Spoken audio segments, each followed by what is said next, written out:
मैं इस वक्त भोपाल थाने से बात कर रहा हूं और आप पर ड्रग्स का केस लगा है। अगर आप बचना चाहते हैं तो आप 40,000 रुपए देकर इस केस से बच सकते हैं। इस तरह का फोन कॉल अगर आपको आए तो डरना नहीं है, क्योंकि मध्य प्रदेश में साइबर फ्रॉड के मामले जो हैं वो लगातार बढ़ते जा रहे हैं और आज हम इसी पर चर्चा करने जा रहे हैं। दरअसल देखिए, ये वीडियो भी आप इंटरनेट के जरिए ही देख रहे हैं और इंटरनेट आज की तारीख में हमारी जरूरत बन गया, लेकिन इसी इंटरनेट का उपयोग जो है लगातार ऐसे कामों के लिए किया जा रहा है जिससे आपकी जेब ढीली हो सकती है। अब कहीं ना कहीं घरों में चोरियों से ज्यादा बैंकों में चोरी हो रही है और वो भी ऑनलाइन ठगी कर। जी हाँ, किस तरह के मामले सामने आ रहे हैं, आंकड़े क्या कहते हैं, कैसे बच सकते हैं, आज इन सब चीजों पर चर्चा करने जा रहे हैं। मेरा नाम है लोकेंद्र त्यागी और मेरे साथ जुड़ गए हैं डिजिटल के मेरे सहयोगी साहिल। बड़ा हैरान करने वाला मामला है कि आदमी बचे तो बचे कहाँ। आदमी फेसबुक चलाए, इंस्टाग्राम चलाए, वहां पर फ्रॉड बैठे हुए हैं। बैंक की एप्स का इस्तेमाल करे, वहां पर फ्रॉड बैठे हुए हैं। अब अपने डेटा को आज की डेट में सिक्योर कर पाना शायद सबसे मुश्किल काम है।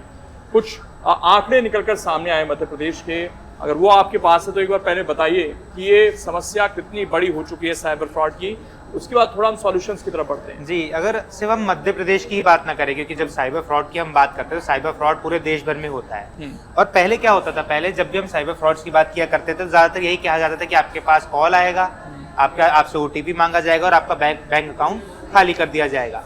मगर अब जैसे जैसे टाइम आगे बढ़ रहा है, जैसे चीज़ें आगे उन्नति कर रही हैं, टेक्नोलॉजी बढ़ रही है, क्योंकि देखिए मैं पहले भी ये बात कह चुका हूँ कि जो भी चीज़ इंटरनेट के माध्यम से जुड़ी हुई है उसको कहीं ना कहीं हैक करना सबसे ज़्यादा ईजी है।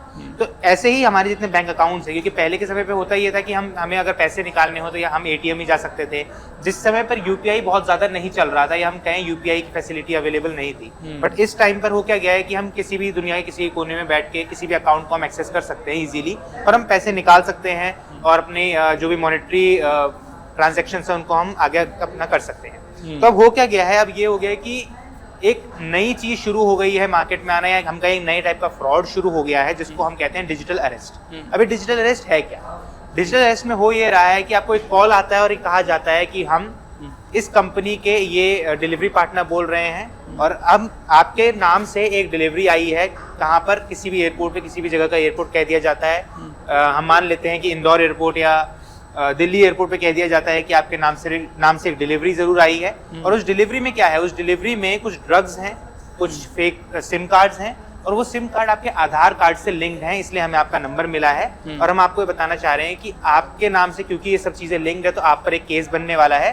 तो उस माध्यम से मांगा क्या जाता है, आधार कार्ड की डिटेल्स मांगी जाती हैं, अब बैंक अकाउंट डिटेल्स मांगी जाती है। और आमतौर पर, क्योंकि ज्यादातर होता क्या था कि ऐसे फ्रॉड का शिकार आम लोग हुआ करते थे, मगर इस फ्रॉड का शिकार आम लोग नहीं हो रहे हैं। इस फ्रॉड का शिकार वो लोग हो रहे हैं जो बहुत हाई प्रोफाइल केसेस हैं, जो बहुत सोसाइटी में अच्छा खासा पैसा रखते हैं, अच्छा खासा बैंक बैलेंस रखते हैं, उन पर ज्यादातर ये फ्रॉड किया जा रहा है। और उनको यही कहा जा रहा है कि आपको आपके ऊपर केस कर दिया जाएगा, आपको पुलिस के चक्कर लगाने पड़ेंगे और हो सकता है कि आपको जेल की सजा भी हो जाए।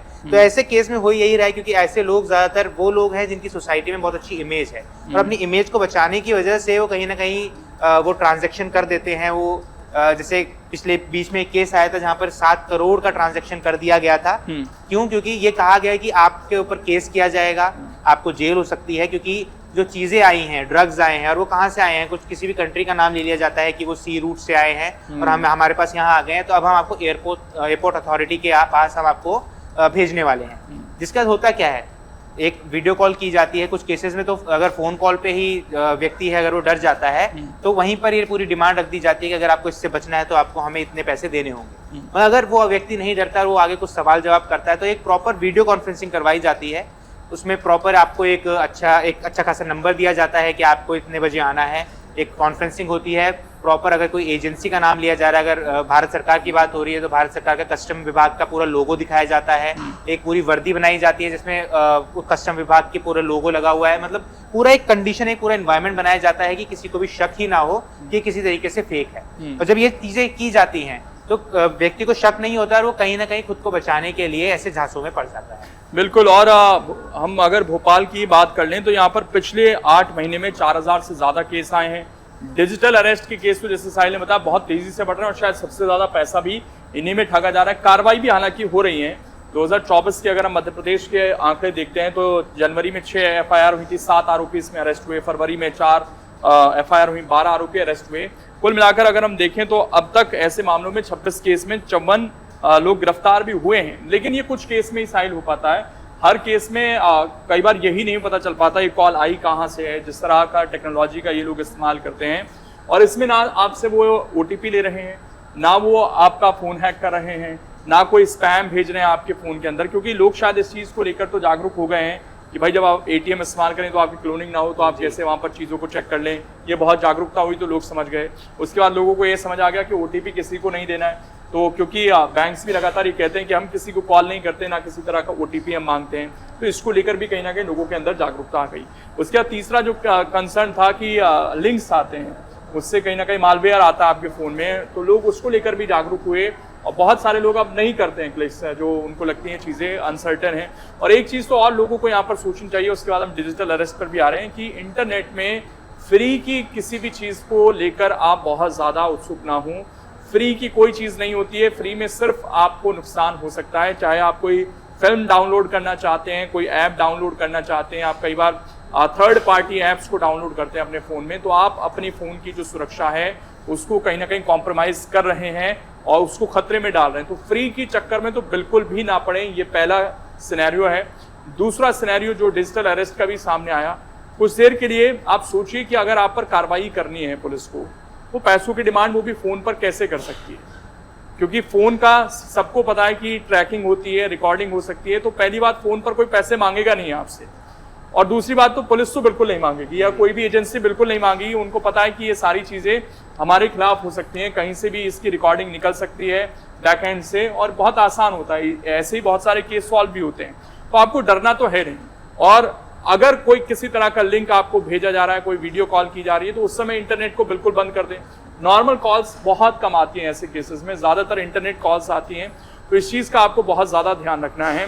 और पैसे तो किसी हाल ट्रांसफ़र नहीं करने हैं आपको। दूसरी एक चीज़ और चल रही है साहिल, ये तो डिजिटल अरेस्ट चल ही रहे हैं, 4-4, 5-5 दिन तक लोगों को उलझाया जाता है और लोगों को इतना डरा दिया जाता है कि वो पैसे दे रहे हैं। वो पूरी कहानी आपने बताई। और सबसे बड़ी बात जो है कि पढ़े लिखे लोगों को, जिनकी थोड़ी रेपुटेशन है समाज में, उनको ऐसे ऐसे केस बताए जाते हैं जिससे उनको लगे कि हाँ हमारी रेपुटेशन डाउन हो सकती है, और उस डर से वो पैसे दे भी रहे हैं। दूसरा जो चीज़ निकलकर सामने आ रही है, आवाज़ की भी आजकल क्लोनिंग हो जा रही है। आपके रिश्तेदार बनकर वो फ़ोन कर देंगे कि भैया मैं फंस गया हूँ, पैसे दे दीजिए, ये हो गया। तो आज की तारीख में तो ये ज़माना ऐसा है कि आपको मदद करनी नहीं है किसी भी हाल में, नहीं तो आप मुसीबत में पड़ सकते हैं सर। बिल्कुल, कि जिस तरीके से आपने बताया कि आवाज़ की क्लोनिंग की जाती है, क्योंकि बीच में एक टाइप का ये फ्रॉड बहुत चल रहा था, और हालांकि अब भी चल रहा है, बट अब क्योंकि लोग ज़्यादा जागरूक हो गए इसको लेकर, तो अब कहीं ना कहीं यही निशाने पे नहीं आ रहा है। तो होता क्या था कि जिन लोगों के रिलेटिव्स, जिन लोगों के रिश्तेदार बाहर देश में रहते हैं या किसी फॉरेन कंट्री में रहते हैं, वहाँ से एक कॉल आता था कि मैं आपका ये रिश्तेदार बोल रहा हूँ और मैं आपको कुछ अमाउंट सेंड करने वाला।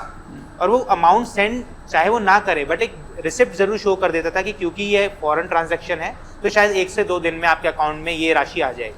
अब होता ये था 1 या 2 दिन बाद, क्योंकि वो राशि नहीं आती थी, तो नॉर्मल सी बात है कि कोई भी व्यक्ति पूछेगा कि आपने मेरे अकाउंट में ट्रांजैक्शन किया था, वो मेरे पास आया नहीं है। तो यही उसमें कहा जाता था कि 1-2 दिन में आपके पास ट्रांजैक्शन आ जाएगा, और वो ट्रांजैक्शन आने से पहले ही वो व्यक्ति डिमांड कर देता था कि जो मैं आपको ट्रांजैक्शन करने वाला हूँ उसमें से मुझे कुछ अमाउंट आप पहले ही सेंड कर दीजिए, मुझे ज़रूरत है।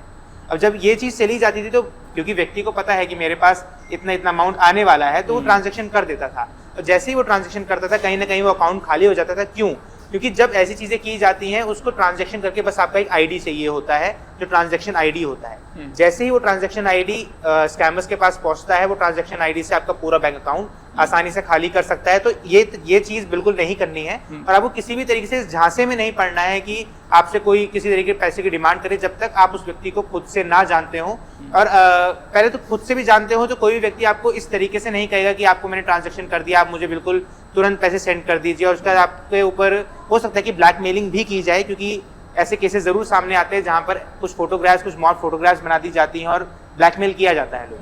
तो विद रिगार्ड्स सबकी रिस्पेक्ट है, आज की डेट में लोग फोटो खींचते हैं, सबको उसमें फिल्टर लगाना बहुत पसंद होता है कि हमारा फोटो गौर आए। भाई आपकी जो नेचुरल चीज़ है, आप उसको बहुत ईजिली एक छोटे से ऐप के जरिए अगर अपना कलर आप चेंज कर पा रहे हैं, तो सोचिए आपसे तो स्मार्ट लोग बैठे हैं ना, वो मॉर्फिंग कर सकते हैं आपकी इमेज की। तो डरना क्यों है? कोई अगर आपकी इमेज भेज रहा है और आप बिल्कुल सही है, तो क्यों डरना है? ये आप भी कर सकते हैं, दूसरा कर रहा है तो भेज दे वो 50 लोगों को, आप थोड़ी रोक सकते हैं उसको। आप डायरेक्ट उसमें केस करा सकते हैं, उसको पुलिस देखेगी, गिरफ्तार करना नहीं है। आज की डेट में ये भूल जाइए कि आपकी रेपुटेशन सोशल मीडिया के जरिए खराब की जा सकती है, क्योंकि ये बहुत आसान है और शायद अब सबको पता भी है कि कोई अगर मार्केट में इस तरह की गलत चीज आ रही है तो वो फेक है और उसको आसानी से समझा जा सकता है। आपकी रेपुटेशन कहीं ना कहीं जो पर्सनल कॉन्टैक्ट है वहां मैटर करती है। सोशल मीडिया पर अपनी रेपुटेशन को इतना प्रायोरिटी फिलहाल मत दीजिए, क्योंकि वहां पर एआई का जमाना है, बहुत कुछ मॉर्फिंग हो रही है, ठग बैठे हैं, आपकी इमेज डाउन कर कर वो आपसे पैसा कमाना चाहते हैं और आपके डर का इस्तेमाल करना चाहते हैं। और जितने आप जाएंगे आपको हर लेवल पर अब जागरूक होना पड़ेगा, चाहे आपको कोई डराने की कोशिश करे, चाहे आपके फोन में कोई लिंक भेजने की कोशिश करे। अगर सबसे आसान रास्ता जो है साइबर फ्रॉड से बचने का आज की डेट में, अगर कोई इस तरह की कोशिश हो रही है साहिल, सबसे पहले अपना इंटरनेट डिस्कनेक्ट कर दीजिए। आप देखिएगा कि आधे केस तो वहीं पर रुक जाएंगे। उसके बाद आप तसल्ली से जाइए पुलिस स्टेशन में, उनको नंबर दीजिए, जो भी कॉल आ रही है आपको बताइए, आप बच सकते हैं। बिल्कुल डरना नहीं है, कोई आपका फोटोग्राफ एडिट कर कर भेजे, कोई आपको ये कहे ड्रग्स केस में फंस गए, कोई आपसे ओटीपी मांगे, बिल्कुल नहीं डरना है। जाकर पुलिस में एफआईआर दर्ज करनी है। तमाम फोन नंबर्स मौजूद हैं इंटरनेट पर जो भारत सरकार ने जारी किए गए हैं, और इंटरनेट का कनेक्शन तो तुरंत काट दें। अगर आपको कोई वीडियो कॉल कर रहा है, कोई ऑडियो कॉल कर रहा है, व्हाट्सएप के जरिए कॉल कर रहा है, कोई इमेज आपको भेज रहा है, कोई लिंक भेजने की कोशिश कर रहा है, उससे क्या है कि कोई भी जो गलत चीज़ें आपके फ़ोन में वो आने से बच जाएंगी। कोई हिडन चीज़ें कई बार इंस्टॉल हो जाती हैं जिससे आपका फ़ोन कहीं ना कहीं कॉम्प्रोमाइज़ होता है, वो चीज़ें रुक जाएंगी। तो ध्यान रखिए, जागरूक रहिए, डरने की बात नहीं है। और इस वीडियो को ज़्यादा से ज़्यादा शेयर कीजिएगा। हम जितने मामले हो सकते थे शायद हमने बताने की कोशिश की किस तरह से साइबर फ्रॉड हो रहे हैं, तो उनमें लोगों को जागरूक होना इस वक्त बहुत ज़रूरी है। आप इस वीडियो में जुड़े, बहुत बहुत शुक्रिया। ऐसे वीडियोज़ के लिए चैनल को सब्सक्राइब कर लीजिएगा ताकि आगे नोटिफिकेशन आपको मिलते रहें। न्यूज नेशन अब व्हाट्सएप पर खबरों के ताजा अपडेट के लिए न्यूज नेशन के इस क्यूआर कोड को स्कैन करें।